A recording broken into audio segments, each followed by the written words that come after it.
سلام، وقتتون بخیر.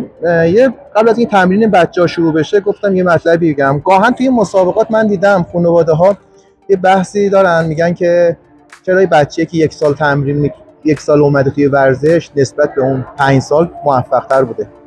اولا که به سال نیست، به تعداد جلسات تمرین هستش.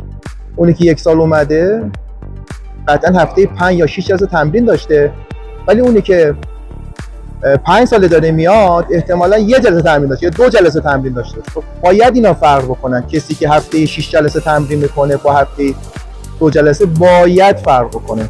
پس به سال نیست، به تعداد جلسات تمرین هستش. اونی که تو یک سال هفته 6 جلسه تمرین میکنه پشتش یه تفکر خوابیده، یک برنامه خوابیده و یک هدفی هست، یه انگیزه‌ای هست.